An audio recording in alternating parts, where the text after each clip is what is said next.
வணக்கம், நான் doctor Dilip Kumar, Dilip dental centre, Chennai. நிறைய பேர் நம்ம கிட்ட வந்து கேட்குற டவுட்டே வந்து, நான் பல் செட்டு போட்டிருக்கேன், பெர்மனெண்ட்டாக இப்படியே இருக்குமா, ஏதாவது ஒரு குறிப்பிட்ட காலத்துக்குள்ள நம்ம பல் செட்டை மாற்றணுமா அப்படின்ட்டு ஒரு டவுட் கேட்குறாங்க. கண்டிப்பாங்க.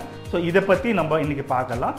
பல் செட்டு, அதாவது ரிமூவபிள் ஒன்றுக்கு ஃபிக்ஸடாக ஒன்று இருக்குது. நம்ம இன்னைக்கு பேச போகிறது இந்த கழட்டி மாற்ற பல் செட்டு, அதாவது ரிமூவபிள் டென்ச்சர்னு சொல்லுவோம். ஸோ இந்த ரிமூவபிள் டென்ச்சர் யாரெல்லாம் போட்டுப்பாங்க? வயசானவங்க போட்டுப்பாங்க, ஒரு பல்லு இல்லை, இல்லை 2-3 பல்லு இல்லை, இல்லை மொத்தமாகவே எந்த பல்லுமே இல்லாதவங்க இந்த பல் செட்டு போட்டுப்பாங்க. ஸோ இந்த பல் செட்டோட லைஃப் ஸ்பேன்னு பார்த்தீங்கன்னா, எவ்வளோ எக்ஸ்பென்சிவ், எவ்வளோ ஹை குவாலிட்டி நம்ம பல் செட்டை வச்சுருந்தாலுமே அது குறிப்பிட்ட ஒரு 5 to 10 வருஷம் தாங்க மேக்ஸிமம் வரும். அதுக்கப்புறம் அதை கண்டிப்பாக மாற்றணும்.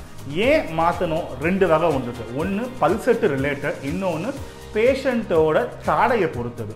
ஸோ பேஷண்ட்டோட தாடையை பொறுத்து முதல் பார்க்கலாம். ஸோ நம்ம பல் செட்டு போட்டு எவ்ரி டைம் கடிக்கும் போது அந்த ப்ரெஷர் கம்ஸுக்கு போகுது, அதாவது எகிருக்கு போகுது, அதிலிருந்து எலும்புக்கு போகுது. ஸோ கான்ஸ்டண்ட்டாக ப்ரெஷர் இருக்கும் பட்சத்தில் கொஞ்சம் கொஞ்சமாக அந்த எலும்பு கரைய ஆரம்பிக்கும். ஸோ எலும்பு கரைய ஆரம்பிக்கும் போது என்ன ஆகும்? நம்மளுக்கே தெரியும், அந்த பல் செட்டு லூஸ் ஆக ஆரம்பிச்சிடும். ஸோ லூஸ் ஆகும்போது கண்டிப்பாக இந்த பல் செட்டை மாற்றிக்கிறது நல்லது. அண்ட் நிறைய பேஷண்ட்ஸ் பண்ணுற தப்பு என்னென்னா, நம்ம எவ்வளோ சொன்னாலும் நைட்டு தூங்கும்போது அந்த பல் செட்டை கழட்டி வைக்கிறது இல்லை. பல் செட்டுங்கிறது வந்து கண்டிப்பாக நைட்டு கழட்டி வச்சு ஒரு தண்ணியில் போட்டு வைக்கணும். ஏன் அப்படின்னா, நாள் முழுக்க அந்த பல் செட்டு வாயில் இருக்குது. ஸோ அந்த எகிரில் எப்போயுமே ப்ரெஷர் போயிட்டே இருக்கும். அந்த கம்ஸுக்கும் கொஞ்சம் ரெஸ்ட்டு வேணுங்கள, அதனால் கழட்டி வச்சுட்டா பல் செட்டும் க்ளீன் பண்ணுறது ஈஸியாக இருக்கும். பல்லை சுற்றி இருக்க அந்த பல் செட்டை சுற்றி இருக்கிற எகிரு மற்ற பல்லை நம்ம க்ளீன் பண்ணிக்கிறதுக்கு வசதியாகவும் இருக்கும். இது ஒன்று. ஸோ நெக்ஸ்ட்டு நம்ம பல்லு செட்டு சம்மந்தமாக பார்க்கலாம். ஸோ பல் செட்டு எப்பெல்லாம் மாற்றலாம்? இப்போ இந்த பிக்சரையே பாருங்களேன். இந்த பேஷண்ட்டு 10 வருஷமாக ஒரே பல் செட்டு போட்டிருக்காரு. உங்களுக்கே தெரியும் அந்த பல் செட்டு எப்படி இருக்குன்னு சொல்லிட்டு. கலர் மாறிடுச்சு, பல்லு சில பல்லே இல்லை, இருக்கிற பல்லும் நல்லாவே தேஞ்சு போச்சு. ஸோ இவர் கடந்த 10 வருஷமாக இதே பல் செட்டு போட்டிருக்காரு. பேச முடியல, சாப்பிட முடியல அப்படின்னு சொல்லிட்டு நம்மக்கிட்ட வந்தார். ஸோ இதே உங்களுக்கு ஒரு பெஸ்ட் எக்ஸாம்பிள், எப்போல்லாம் இந்த பல் செட்டை கலட்டலாம்னு சொல்லிட்டு.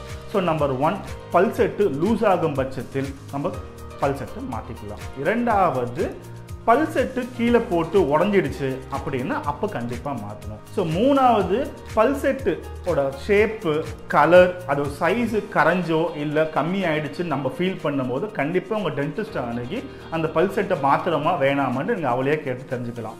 அண்ட் டிஸ்கம்ஃபர்ட், பேஷண்ட் அந்த பல் செட்டு போட்டு சாப்பிடும்போது ஒரு டிஸ்கம்ஃபர்ட் இருக்குது, எனக்கு கம்ஸில் வந்து அழுத்தம் அதிகமாகுது, வலி இருக்குது, சில டைம் ப்ளீட் ஆகுதுன்னா correct time to change your denture. And ஏற்கனவே ஒரு பல் செட்டு போட்டிருக்காரு, அந்த பல் செட்டு சப்போர்ட் பண்ணுற பக்கத்தில் நேச்சுரல் பல் இருக்கும் பார்த்தீங்களா, அது ஏதாவது ஒரு காரணத்துக்காக பிடுங்கிட்டோம், பல்லு எடுத்துட்டோம் அப்படின்னா அது லூஸ் ஆக ஆரம்பிச்சிடும். ஸோ அப்படி இருக்கும் பட்சத்தில் 1-2 பல்லுன்னா ஏற்கனவே இருக்கிற பல் செட்டில் அதை ஒட்ட வைக்கலாம். பட் அதையும் மீறி நிறைய பல்லு இல்லை, அது பழைய பல் செட்டு அதில் ஃபிட் ஆகாதுன்னா அப்போ நம்ம புதுசான பல் செட்டு தான் நம்ம போட வேண்டியது இருக்கும். அண்ட் ரொம்ப முக்கியமான பாயிண்ட் என்னென்னாங்க, பேஷண்ட்டு பல் செட்டு போட்டிருக்கு, என்னால் பேச முடியல, சாப்பிட முடியல, எனக்கு சில வார்த்தைகளை உச்சரிக்க முடியல அப்படின்னா கண்டிப்பாக உங்கள் டென்டிஸ்ட் அன்றைக்கி அந்த பல் செட்டு என்னன்னு செக் பண்ணி. அண்ட் நிறைய பேர் எதிர்பார்க்குறது என்னென்னா, பல் செட்டு வந்து லைஃப் லாங் இருக்கும் அப்படின்னு சொல்லிட்டு. லைஃப் லாங் கண்டிப்பாக இருக்குங்க, எப்போன்னா நம்ம ப்ராப்பராக மெயின்டைன் பண்ணால். மெயின்டெனன்ஸ் இன் சென்ஸ் நம்ம பல் செட்டை ப்ராப்பராக க்ளீன் பண்ணுறோம், ரொம்ப சூடாக சாப்பாடு சாப்பிடும்போது கொஞ்சம் அவாய்ட் பண்ணிடுறது. ஏன்னா பல் செட்டு எவ்வளோ தான் பாலிஷ்டாக பளபளன்னு இருந்தாலுமே நாள் ஆக ஆக நம்ம சாப்பிட்ற சாப்பாடு, நம்ம பல் விளக்குற முறை, அந்த பல் செட்டை வந்து நம்ம எந்த அளவுக்கு தேய்க்கிறோம். ஸோ தேய்க்க என்ன ஆகும், அந்த பாலிஷ்டு சர்ஃபேஸ் போயிட்டு அது மழுகி ரஃப் ஆகிடும். ஸோ ரஃப் ஆகும் பட்சத்தில் அந்த பல் செட்டுங்கிறது ஒரு போரஸ் இன் நேச்சர்.